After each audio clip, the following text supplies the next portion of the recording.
In this video we will discover the top 10 tips for perfect happiness. If you like top 10 videos or you're new to the channel, subscribe and click the bell to be notified of all our new videos.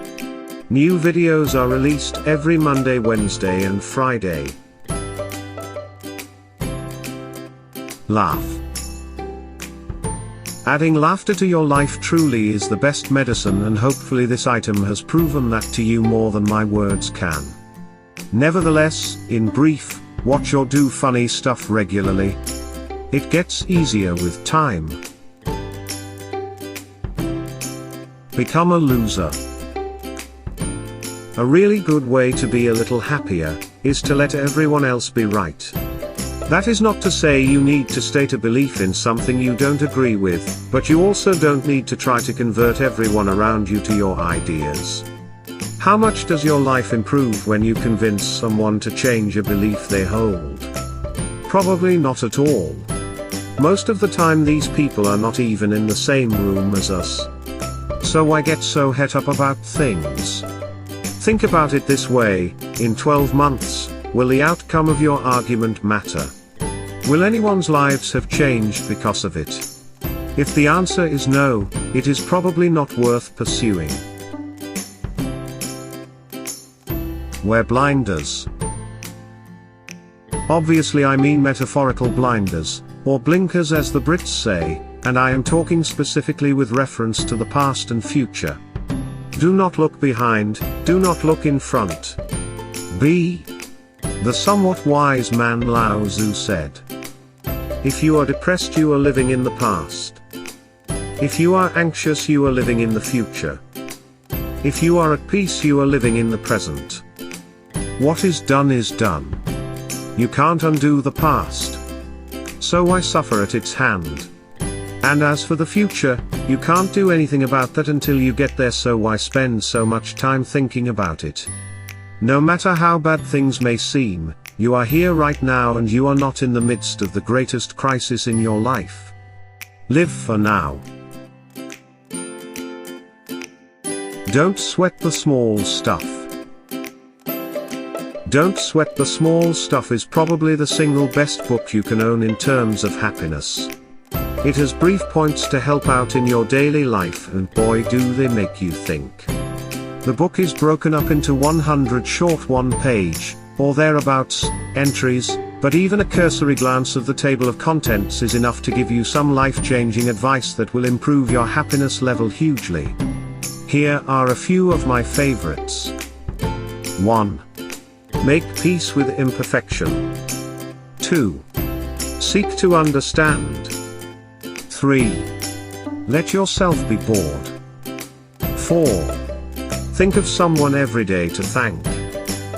5. Remember, life isn't an emergency. Buy this book.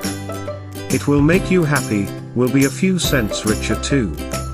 It is the only self-help book I return to time and time again. Actually, don't just buy this book, buy 10 copies and give it away to your friends. Ditch the drugs. What goes up must come down? For the sake of propriety I will presume people here aren't using illicit drugs, but this item goes doubly for people who do.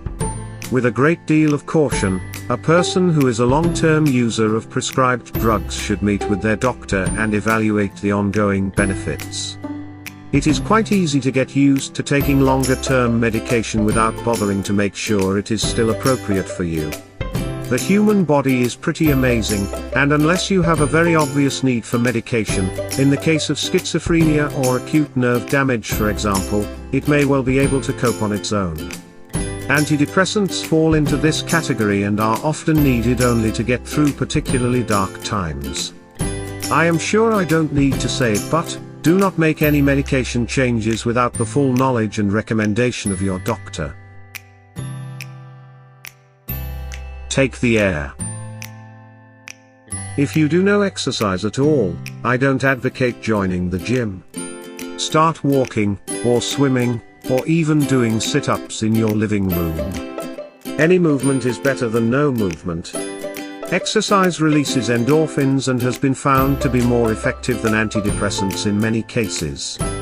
Beyond the physiological effects of exercise, you also get to take time away from electricity's vice-like grip on your life, don't wear headphones, and see nature as God intended it. This is effectively a form of mindfulness, as you have no choice but to simply let life exist around you. Fail, fail, fail. When we try hard to do something, we sometimes stumble. Oddly, the harder we try, the more we stumble.